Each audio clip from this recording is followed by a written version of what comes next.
ये है साधना prime news, क्योंकि सच जरूरी है। एनएसजी में एंट्री पर भारत को बड़ा झटका। 5 देशों ने किया भारत की एंट्री का विरोध। ब्राजील, ऑस्ट्रिया, न्यूजीलैंड, आयरलैंड और तुर्की ने विरोध किया। एनएसजी में भारत की सदस्यता पर प्रधानमंत्री मोदी ने चीन से मांगा था समर्थन। संतों के जांच दल ने मुख्यमंत्री अखिलेश यादव को सौंपी कैराना मामले की रिपोर्ट। कहा, उत्तर प्रदेश की फिजा खराब करने के लिए रची गई थी कैराना में खतरनाक साजिश। मुख्यमंत्री अखिलेश यादव से किया मामले में ठोस कदम उठाने का आग्रह। सीएम आवास पर डायल 100 का हुआ मीडिया प्रेजेंटेशन। मुख्यमंत्री का बयान, कहा डायल 100 से आएगी पुलिस के काम में तेजी, यूपी पुलिस बनेगी हाईटेक। मुख्तार अंसारी को लेकर मुख्यमंत्री अखिलेश के तेवर नरम पड़े। कहा, पार्टी जो भी फैसला करेगी मंजूर होगा। मुख्तार को लेकर जो हुआ वो पार्टी का अंदरूनी मामला। एमएम खान हत्याकांड में दिल्ली की सियासत तेज हुई। आम आदमी पार्टी ने की उपराज्यपाल को गिरफ्तार करने की मांग। महेश गिरी को बताया हत्याकांड का मुख्य आरोपी। और भारतीय क्रिकेट टीम के मुख्य कोच बने अनिल कुंबले। बीसीसीआई ने 1 साल के लिए नियुक्त किया कोच। बोर्ड अध्यक्ष अनुराग ठाकुर ने बताया अनिल कुंबले को महान क्रिकेटर।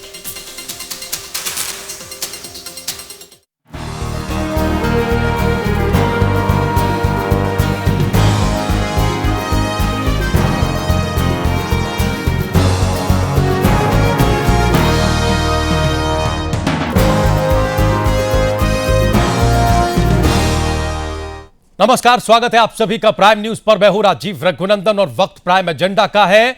घर परिवार का झगड़ा अगर सड़क पर आ जाए तो तमाशा बन ही जाता है। इन दिनों उत्तर प्रदेश के एक बड़े सियासी परिवार में घमासान मचा हुआ है। हम बात कर रहे हैं समाजवादी पार्टी के मुखिया मुलायम सिंह यादव के कुनबे में चल रही आपसी खींचतान की। दरअसल मुलायम परिवार के झगड़े का कारण बना है कौमी एकता दल का समाजवादी पार्टी में विलय। कौमी एकता दल अंसारी ब्रदर्स यानी बाहुबली मुख्तार अंसारी और अफजल अंसारी की पार्टी है। मुख्तार अंसारी के कारनामों के बारे में सबको पता है। अपराध की दुनिया से राजनीति में कदम रखने वाले मुख्तार अंसारी पिछले 11 वर्षों से जेल में बंद हैं और यही कारण है कि प्रदेश के ईमानदार और बेदाग छवि वाले मुख्यमंत्री अखिलेश यादव को कौमी एकता दल का समाजवादी पार्टी में विलय नागवार गुजरा। लेकिन मामले में ट्विस्ट यानी मोड़ तब आ गया जब मंगलवार को मुख्यमंत्री अखिलेश यादव ने अचानक कैबिनेट मंत्री बलराम यादव को मंत्रिमंडल से हटा दिया। सूत्रों से पता चला कि मुख्तार अंसारी की पार्टी कौमी एकता दल के समाजवादी पार्टी में विलय को लेकर बलराम यादव की भूमिका मानी जा रही थी। इससे मुख्यमंत्री खासे नाराज थे और यही वजह थी कि बलराम यादव को मंत्रिमंडल से हटा दिया गया। लेकिन अब मुख्यमंत्री अखिलेश यादव ने साफ किया है कि कौमी एकता दल के विलय को लेकर कहीं कोई नाराजगी नहीं है। सीएम ने कहा कि मीडिया को बस बहस का मौका मिलना चाहिए। उन्होंने कहा कि हमारी पार्टी के अंदर की बात है और पार्टी जो फैसला करेगी मैं समझता हूं कि उसे सब मानेंगे। विलय का फैसला हमारी पार्टी का अपना फैसला है।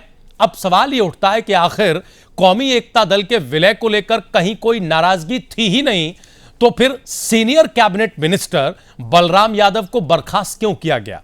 हर कोई जानता है कि मुख्यमंत्री को मंत्री की बर्खास्तगी का विशेषाधिकार है, लेकिन बिना कोई वाजिब कारण के बर्खास्तगी का तुक समझ से परे है। इसके साथ ही मुख्यमंत्री अखिलेश यादव ने बीएसपी का दामन छोड़ने वाले स्वामी प्रसाद मौर्य के बारे में कहा कि वो अच्छे आदमी हैं लेकिन गलत पार्टी में थे। अब सवाल है कि स्वामी प्रसाद मौर्य का क्या होगा। क्या मौर्य समाजवादी पार्टी की साइकिल की सवारी करेंगे और आने वाले दिनों में अच्छी पार्टी में दिखाई देंगे। प्राइम एजेंडा आज इसी पर।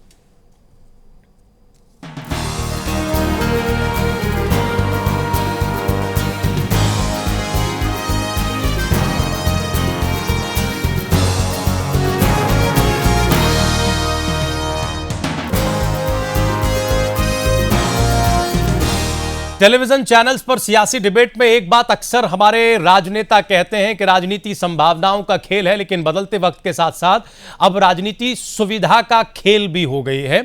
यानी जब जैसा मौका हो तब वैसा तर्क गढ़ दिया जाए। कई बार आप सीधे आरोप मढ़ दें तो कई बार सीधे पल्ला छुड़ा लें।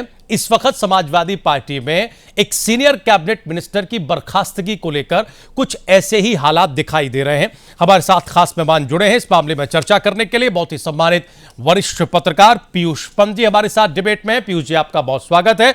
और हमारे साथ मदन चौहान साहब हैं, कैबिनेट मिनिस्टर हैं, उत्तर प्रदेश की सरकार में समाजवादी पार्टी के वरिष्ठ नेताओं में शुमार हैं। मदन जी, आपका बहुत स्वागत है आज की इस डिबेट में। प्राइम एजेंडा में हमारे साथ जुड़े हुए हैं अजीत सिंह दौला साहब, नेता हैं कांग्रेस पार्टी के और उत्तर प्रदेश कांग्रेस में महासचिव भी हैं। मदन चौहान अपने स्वभाव से एक संवेदनशील नेता माने जाते हैं और आज की इस डिबेट में हैं, तो हम ये उम्मीद कर रहे हैं, हमारे दर्शक भी ये उम्मीद कर रहे हैं कि आज कुछ अर्थपूर्ण और तर्कपूर्ण जवाब हमें सुनने को मिलेंगे, जिससे संतुष्टि होगी हमारे व्यूअर्स की, दर्शकों की और समाजवादी पार्टी के उन कार्यकर्ताओं की भी जो इस वक्त प्राइम एजेंडा देख रहे होंगे। मदन जी, हम ये जानना चाहते हैं, आप तो खुद मिनिस्टर हैं, ये बताइए सर कि क्यों आखिर बलराम यादव को बर्खास्त किया गया? अगर बात घर के भीतर की ही थी और बात सिर्फ इतनी थी कि पार्टी की जो लाइन होगी, पार्टी का जो फैसला होगा वो सबको मंजूर होगा, तो फिर एक सीनियर मिनिस्टर को इस तरीके से बर्खास्त करना, क्या ये सही लगता है आपको?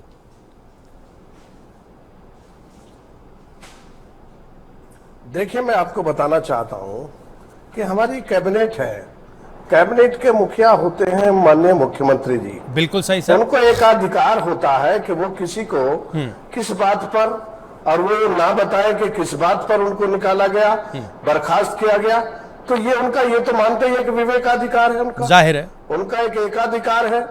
उनको ये संविधान में शक्तियां प्रदत्त है। तो इसी को लेकर के देखिए, कोई भी वजह हो सकती है और उनका अपना कैबिनेट का अपना मामला है कि उन्होंने उनको बर्खास्त किया। अब क्या वजह हो सकती है, ये तो उनका अपना सोचना है, माननीय मुख्यमंत्री जी का विवेक है। मदन चौहान साहब, हम ये लगाए कि मदन चौहान साहब, जो बात आप कह रहे हैं, मदन जी, कर दिया, मदन जी, ये सब नहीं, मदन जी, जो बात आप कह रहे हैं हम बिल्कुल अक्षरशः वो बात मान लेते हैं।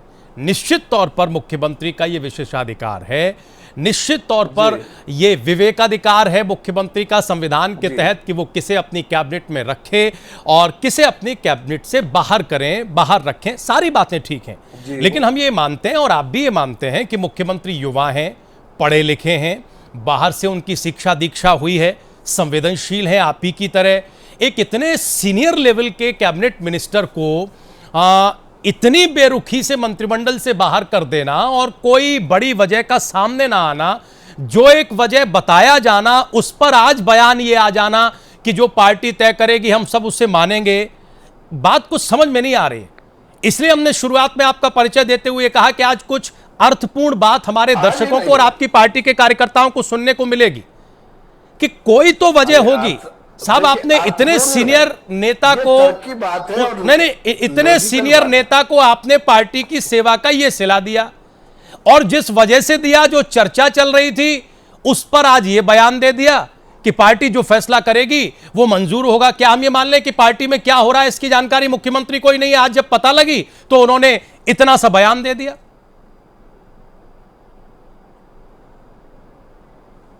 देखिए, ये तो पूर्व से ही है समाजवादी पार्टी में, इतना हमारी नैतिकताएं और हमारे शिष्टाचार हैं कि जिनमें माननीय नेताजी जो हमारे राष्ट्रीय अध्यक्ष हैं, राष्ट्रीय अध्यक्ष का फैसला सर्वोपरि होता है। कहीं कुछ भी, कोई छोटी मोटी विचारधाराओं में अगर कहीं थोड़ा बहुत बदलाव आ जाता है तो उसका निर्णय, अंतिम निर्णय तो राष्ट्रीय अध्यक्ष जी का होता है। उसी का आज भी यही सुनने को, देखने को मिलेगा और पूर्व में भी मिला होगा, जो माननीय राष्ट्रीय अध्यक्ष जी ने तय किया होगा कि भाई 25 जून को जो होगा उसको फैसला हो जाएगा और उसको अभी उन्हीं के ऊपर छोड़ दिया गया है और वो छोड़ना भी चाहिए। तो निश्चित तौर से वह एक अच्छी परंपरा है हम लोगों के लिए।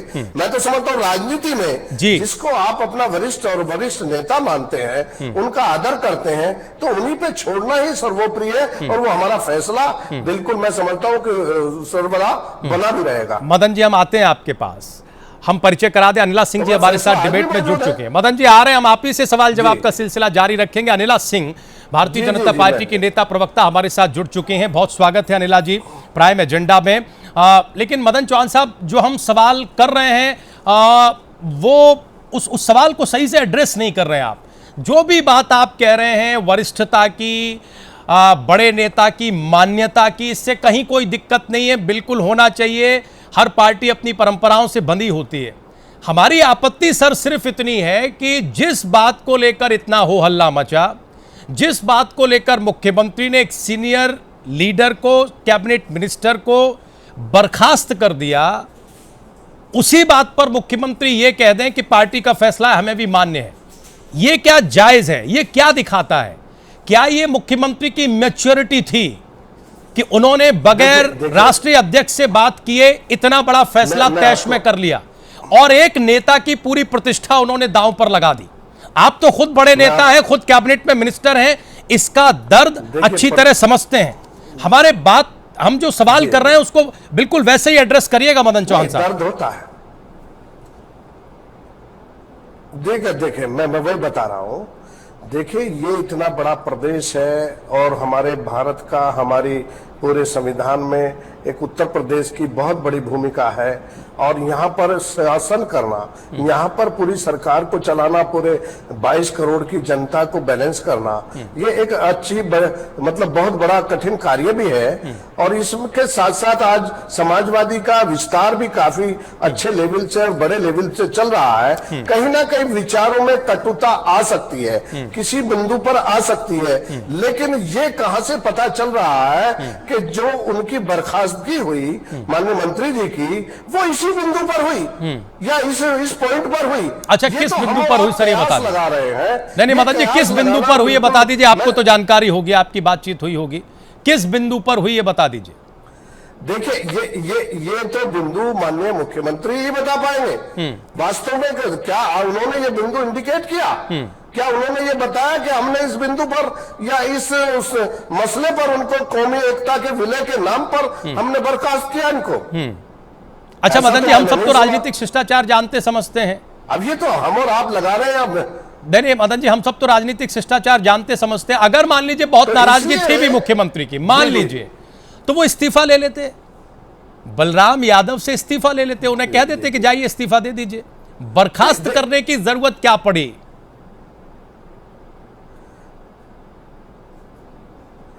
देखिए पूर्व में भी आपने देखा होगा, जब विस्तार हुआ था उससे पहले कई लोग हटा दिए गए थे, बर्खास्त हो गए थे। तो कई बार मुख्यमंत्री जी जैसा महसूस करते हैं और अपने विवेक से अच्छा समझते हैं, वो जनहित में हो सकता है अच्छा हो, उसका मैसेज बढ़िया जाए या उसकी वो बात आगे तक और लोगों में जरा मजबूत बनी रहे, तो विवेक है माननीय मुख्यमंत्री जी।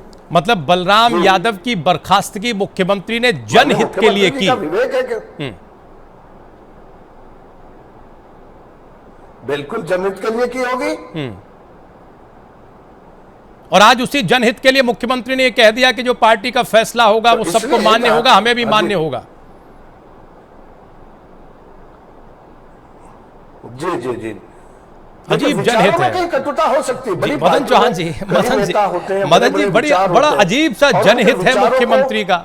आपको नहीं लगता कि ये एक अजीब सी शक्ल लेता जा रहा है? हमने पुराने प्रकरण भी देखे हैं और अब लग ऐसा रहा है कि जैसे अपनी छवि के साथ एक सरेंडर करने का काम मुख्यमंत्री ने किया हो। हम सर लौटते हैं आपके पास, हम एक एक टिप्पणी अपने बाकी पैनल से ले लें, फिर उसके बाद हम और विस्तृत चर्चा के लिए आपके पास पहुंचेंगे। अनिला जी हमारे साथ जुड़ी हैं, हमारे साथ अजीत सिंह दौला साहब जुड़े हुए। अनिला जी, कैसे देखती हैं इस मामले को? क्या वाकई एक बड़े नेता की प्रतिष्ठा के साथ खिलवाड़ हो गया और फिर आज मुख्यमंत्री ने उसी बात पर यह कह दिया कि ठीक है साहब, पार्टी ने निर्णय ले लिया है, हमें भी मान्य है, सबको मान्य है? देखिए राजीव जी, जो राजनीति समाजवादी पार्टी करती है वो एक फिफ्टडम है। अंग्रेजी का शब्द है फिफ्टडम, कि ये अपने जो पूरा उत्तर प्रदेश है उसको अपना राज्य समझते हैं और उसी प्रकार से चलाते भी हैं कि भाई जो हमारी मर्जी होगी हम वो करेंगे। और राजा जो है वो इसी प्रकार से उसका व्यवहार रहता है। अगर उसको कोई मंत्री पसंद है तो रखेगा, नहीं पसंद है तो निकाल के बाहर फेंक देगा, चाहे वो 99 बार उसके साथ खड़ा हुआ मिला हो, चाहे उसने पूरी जिंदगी समर्पित कर दी हो, परंतु इनका व्यवहार, इनका चरित्र इस प्रकार का है। मदन चौहान जी बहुत मंझे हुए राजनीतिज्ञ हैं, अच्छे हैं, सम्मानित हैं, मैं तो आशा करती थी जब समाजवादी पार्टी की सरकार बनी थी कि पहले मंत्रिमंडल के विस्तार में इनको कैबिनेट मंत्री का दर्जा मिलेगा, परंतु आज भी ये स्वतंत्र प्रभार जरूर है, इनको राज्य मंत्री का दर्जा दिया गया है पिछले वर्ष। ये इनके साथ खुद भी एक बहुत बड़ी ज्यादती है। तो ये समाजवादी पार्टी है कि कब किसके पक्ष में कार्य कर ले, कब किसको निकाल कर बाहर फेंक दे। और ये जो पूरा इनका ड्रामा चल रहा है, पूरा नाटक चल रहा है परिवार का, कि एक तरफ शिवपाल यादव जी कहते हैं कि नहीं, अध्यक्ष जी के कहने पर ये कौमी एकता दल का विलय हुआ है, दूसरी तरफ अखिलेश यादव जी नाराज हो जाते हैं और फिर उनको मनाया जाता है। मदन जी कह रहे थे कि पता नहीं क्या दूसरी बात हो, कहते हैं कि नहीं नहीं, जो भी निर्णय लिया अनिला जी, मदन जी कह रहे हैं कि हो सकता है कोई और वजह हो कि मुख्यमंत्रियों ने बर्खास्त कर दिया हो, ये वजह ना हो। और राजीव जी, बड़ी मजे की बात है इस पार्टी की कि बाकी सब पार्टियों में पहले मंथन होता है, फिर निर्णय होता है, इनके यहाँ निर्णय होता है और फिर मंथन होता है। तो यहाँ पर इनकी जो जितनी भी कार्यप्रणाली है उसकी बलि तो पूरा उत्तर प्रदेश चढ़ ही गया है। अब ये अच्छा है इस प्रकार का इन्होंने कदम उठाया है, जो बची कुछ गुंजाइश थी वो भी सबकी आंखें खुल गई हैं कि भाई समाजवादी पार्टी जो है वो किस प्रकार का कार्य करती है, ना वो अपनी पार्टी हित के लिए करती है और ना वो प्रदेश हित के लिए करती है। ठीक है, हमारे साथ दौला साहब जुड़े हुए हैं। दौला साहब की भी एक टिप्पणी हम ले लें, उसके बाद जरा हम पीयूष जी से समझेंगे पत्रकारीय नजरिए से कि कितना कुछ भीतर और बाहर दिखाई दे रहा है। दौला साहब, कांग्रेस पार्टी से कैसे देख रही है? क्या हम ये कहने की स्थिति में है और कांग्रेस पार्टी से बैक करेगी कि साहब बलराम यादव को बलि का बकरा बना दिया गया? देखिए, इसमें निसंदेह ये कहा जा सकता है, ये कोई नई बात नहीं है समाजवादी पार्टी के लिए। समाजवादी पार्टी जिस आधार पर बलराम यादव जी को निकाला गया है, बर्खास्त किया गया है, ये जो आधार लिया है माननीय मुख्यमंत्री जी ने, मैं तो बधाई देना चाहूंगा मुख्यमंत्री जी को कि आप ये आधार पर लोगों को बाहर निकालने का काम कर रहे हैं। अगर इसी आधार को मानकर ये फैसले आगे लिए नहीं, लेकिन बधाइयों का तांता लगता दौला साहब, इससे पहले मुख्यमंत्री तो मान गए कौमी एकता दल के विलय को लेकर।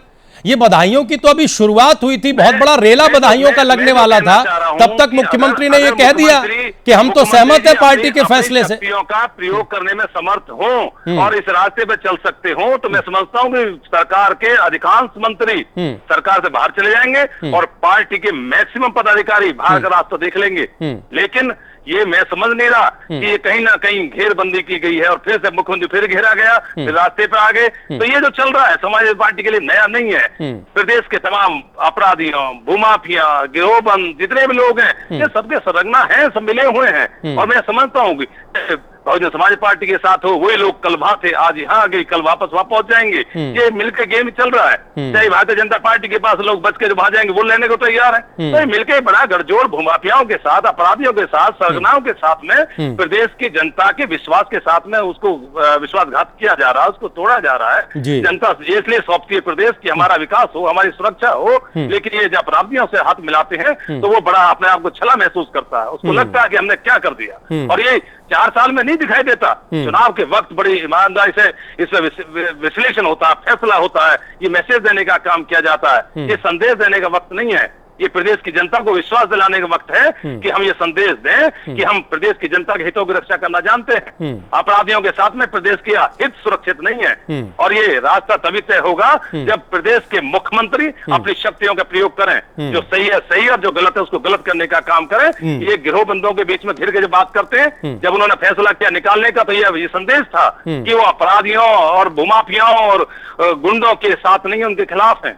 लेकिन जब अगले दिन फैसला उसमें अपना मत आता है तो वो फिर परिवार में घिर के आते हैं। वो फिर देखा जाता है कि ये आज मैं अपने उन बड़े जो बुजुर्ग हैं घर परिवार के, आज उनके साथ में फिर उनकी हाँ मिलाने का काम करते हैं। तो ये संदेश ऐसा ना हो कि प्रदेश की जनता को संदेश देने का काम किया जाता है कि हम अपराधियों के खिलाफ हैं, फिर अगले ही दिन उसमें बदलाव किया जाता है कि जो बड़े आंकड़ा है हमारे परिवार के, फिर उनकी बात को आगे बढ़ाना है। तो ये संदेश प्रदेश की जनता के हितों के खिलाफ है। हमें संदेश देने की जरूरत है। प्लीज ईमानदारी से प्रदेश की जनता ने कमान सौंपी थी, आप हमारे साथ जुड़े रहिए, मुताबिक काम नहीं कर पा रहे हैं। जुड़े रहिए दौला साहब, हम फिर दोबारा आपके पास लौटेंगे। लौटेंगे। अब जरा हम पीयूष जी के पास जाते हैं। पीयूष जी, क्या ये तो जरूर हुआ है कि कल तक जो एक छवि मुख्यमंत्री की दिखाई दे रही थी, तमाम विश्लेषक, आलोचक, राजनीति के जानकार ये मान रहे थे कि नहीं, मुख्यमंत्री की जो वो छवि है जो 2012 की शुरुआत से लेकर अब तक चली आ रही थी, कुछ वैसा एक्सपेक्ट भी कर रही थी उत्तर प्रदेश की जनता और शायद समाजवादी पार्टी के कार्यकर्ता। आज मुख्यमंत्री के इस वक्तव्य से वो छवि कहीं ना कहीं टूट गई है, यानी वो जो उम्मीद थी वो कहीं ना कहीं टूट गई है। अब वो दावा समाजवादी पार्टी का या फिर खासतौर से मुख्यमंत्री का नहीं बनता है जो डीपी यादव के प्रकरण से अब तक चला आ रहा था। हाँ, निश्चित रूप से राजीव जी, क्योंकि देखिए डीपी यादव के जब उन्होंने एंट्री बैन मना कर दी थी तो एक निश्चित रूप से एक संदेश गया था कि अखिलेश यादव कम से कम जो है अपराधियों से अपनी पार्टी को मुक्त करना चाहते हैं और ऐसे लोगों को अपने कैबिनेट में भी जगह देना नहीं चाहते हैं। उसके बाद भी आपको पता ध्यान होगा कि जिस तरह से राजा भैया को भी उनका मंत्री पद हटा उनसे ले लिया गया, तो इस तरह से लगातार अखिलेश यादव इस तरह का संदेश देते रहे हैं और हो सकता है उनकी नीयत भी रही हो। लेकिन वहीं आज की जो घटना हुई है, जिस तरह का डेवलपमेंट हुआ, हालांकि आज की खबर ये थी सुबह कि अखिलेश ने एक ये स्टेज आया था कि रिजाइन करने की भी धमकी दे दी थी। बाद में जो है शिवपाल यादव और नेताजी गए उनके पास और काफी देर चर्चा हुई। उसके बाद फिर उन्होंने जो है जब पत्रकारों से बात करी तो एकदम पलट गए वो, उसको पार्टी का मसला उन्होंने बता दिया और यहाँ तक कि वो कहने लगे कि अब जो है कि वो मौर्य जी जो आए हुए हैं वहाँ छोड़ के बहुजन समाज पार्टी, वो वहाँ पे जो है गलत जगह में बैठे थे, तो एक डाइवर्ट करने की कोशिश करी उन्होंने। तो बिल्कुल ही जो एक तेवर उनके थे या जो एक उनकी एक छवि बनी हुई थी वो एकदम से धराशायी हो गई। लेकिन राजीव जी, एक बात मैं ये बताऊं कि ये जो कौमी एकता पार्टी का जो विलय है वो मुझे लगता है ये कोई नई बात नहीं, अचानक हुई बात नहीं है। कहीं ना कहीं कुछ ये एक इस तरह की बातें भी की गई हैं कि एक इमेज बनाई जाए, बाकायदा एक प्रयास किया गया है। क्योंकि अगर आपको याद होगा कि मुख्तार अंसारी की जो मकोका का जो केस था वो इस वर्ष फरवरी में जो है दिल्ली हाई कोर्ट में जो है वहाँ पे इस तरह से पुलिस ने लचर दलील दी जिसकी वजह से उनको वहाँ से वो छूट गए, वहाँ से मकोका हट गया उनके ऊपर से। तो ये एक शुरुआत चल रही थी, बहुत मुझे लगता है कि ये पूरी तैयारी चल रही थी। उसके बाद जिस तरह से अभी ये विलय के पहले जो है जो रामू वालिया जो प्रिजन के मंत्री हैं, जो जेल मंत्री हैं, उनके बिल्कुल उन्होंने प्रयास किया और जो है मुख्तार अंसारी को जो है आगरा जेल से वो लखनऊ जेल ले आया गया। ये सारी घटनाएं एक ही दिन हुई। तो कौमी एकता दल का विलय सर, शाम होते होते मुख्यमंत्री का बर्खास्त करना एक सीनियर कैबिनेट मिनिस्टर को, और उसी रात ये ऑर्डर होना कि मुख्तार अंसारी आगरा जेल से लखनऊ जेल में शिफ्ट होंगे। हालांकि जब हमने पार्टी के लोगों से बात की तो उनका कहना था कि ऑर्डर जो है वो 2 महीने पहले हो चुका था, लेकिन एग्जीक्यूट उसी दिन हुआ। ये संयोग है और ये बड़ा अजीब संयोग है। और उसके बाद सुबह तक आज के अखबारों में यह खबर छपी है, आपकी जानकारी के लिए मदन जी बता दें, आपको निश्चित तौर पर पता होगा कि मुख्यमंत्री ने रामू वालिया साहब को तलब किया, उनसे जवाब मांगा कि साहब ये शिफ्टिंग कैसे हुई, और दोपहर ढलते ढलते ये खबर आ गई कि नहीं साहब, मुख्यमंत्री ने ये कह दिया है कि पार्टी का जो फैसला होगा हम उस फैसले को मानेंगे, ये हमारे घर की बात है। हालांकि अपनी स्वाभाविक बॉडी लैंग्वेज में अखिलेश यादव नहीं थे, ये आपने भी नोट किया होगा। पीयूष जी प्लीज अपनी बात पूरी करें। हाँ, तो लेकिन देखिए इससे कम से कम ये है कि अखिलेश की जो एक छवि रही है वो उसको बहुत बड़ा धक्का लगा। मुझे ये लगता है कि आप देखिए बिल्कुल पलट गए अपनी बात पे। आपने जिस तरह तुरंत ऑर्डर निकाल दिया उनको बर्खास्त करने का बलराम यादव को, और काफी मतलब वो सीनियर मंत्री हैं और नेताजी के वो करीबी माने जाते हैं। या चल नहीं पाई, मतलब वो जो चाहते थे वो करवा नहीं पाए। जो एक मैसेज गया कि आप पलट गए, लेकिन कहीं ना कहीं मुझे लगता है कि पार्टी का दबाव जो है अंततः वो हावी हुआ और उनको उनकी बात माननी पड़ी, क्योंकि नेताजी ने भी उनसे काफी बात करी गई और उनको ये समझाया कि भाई तुम ठीक है, ये उत्साह में इस तरह की बात, एक छवि गढ़ने की बात कर रहे हो, लेकिन हमें चुनाव भी जीतना है। और इस समय समाजवादी पार्टी की हालत बहुत खस्ता है, और खासकर जो है जो मुस्लिम समुदाय है अब उनके साथ उस तरह से नहीं जुड़ा है जिस तरह पिछले बार था तो वो खिसकने के डर की वजह से जो पूर्वी उत्तर प्रदेश में जो है अंसारी ब्रदर्स का काफी दबदबा है वहां पे, और कम से कम जो है 5-6 ऐसे विधानसभा क्षेत्र हैं जिनमें वो जो है बस्ती और बलिया और इधर जिसमें वो अपना असर रखते हैं वहां पे। तो निश्चित रूप से ये प्रयास किया गया है और फिर उनको समझाया गया होगा, मुझे लगता है कि भाई अपनी जिद छोड़ो, ये अपना बात छोड़ो, और सवाल ये तुम्हारी छवि का नहीं है, सवाल हमें चुनाव जीतने का है। तो मुझे लगता है इसलिए उनको ये इस तरह का पलटना पड़ा अपने, लेकिन उसका काफी खामियाजा भुगतना पड़ेगा, क्योंकि एक छवि लेके जो आए थे। एक ईमानदार जवाब की उम्मीद के साथ मदन जी के पास चले, उसके बाद हम ब्रेक पर जाएंगे। मदन जी, आप तो जानते हैं खुद राजनीति में रहने की वजह से कि राजनीति छवि युद्ध बहुत है। आपको लगता है ये जो छवि, इसमें जो डेंट आया है, ये आने वाले दिनों में वोट के नुकसान के तौर पर आ सकती है, या फिर छवि का नुकसान अपनी जगह है, आप इसे खारिज करते हैं, वोट का फायदा अपनी जगह है?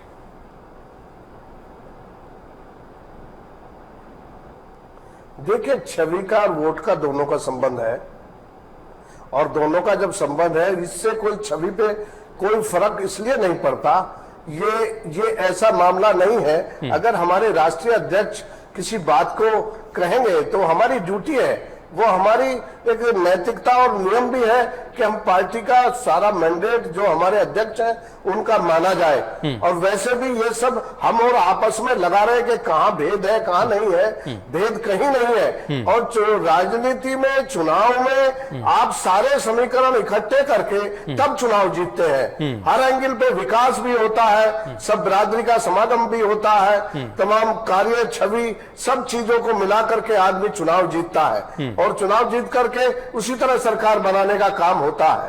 तो आज जो सरकार बनाने का काम है, चुनाव जीतने का काम है, उस सब एंगल पे काम होता है। छवि पे कोई फर्क नहीं है। हमारे माननीय मुख्यमंत्री जी की छवि और विकास उस स्तर पर है कि वहां कोई भी उस तरह का क्वेश्चन मार्क नहीं लगता। तो इसलिए हम ये बताना चाहते हैं कि कहीं ना तो क्वेश्चन मार्क है और ना कहीं कोई इस तरह की विचारधाराओं में ज्यादा कोई ऐसा परिवर्तन है जो छोटी मोटी कहीं कटुता आती है। उसको दूर करने के लिए हमारे बहुत सारे नेता और हमारे माननीय नेताजी हैं जिनका आदेश सर्वोपरि है और उसको मानना चाहिए। जहां तक उसकी बात है कि कोई भी दल ये कहे जी ये ऐसा हुआ, दुख निकले, बर्खास्त हुए माननीय बलराम सिंह यादव जी, और तकलीफ है बहुत और दूसरे दलों को, उन्हें तो तकलीफ नहीं है। वो तो आज भी कहते हैं कि ये तो मदन जी ठीक वैसे ही है। मेरा परिवार, मदन जी ये तो ठीक वैसे ही है। मदन सर ये तो ठीक वैसे ही है कि बीएसपी छोड़ी स्वामी प्रसाद मौर्य ने, और खुशी हो रही है समाजवादी पार्टी में। अच्छे आदमी हैं ये बता रही है समाजवादी पार्टी। ये तो ठीक वैसे ही हो रहा है। देखिए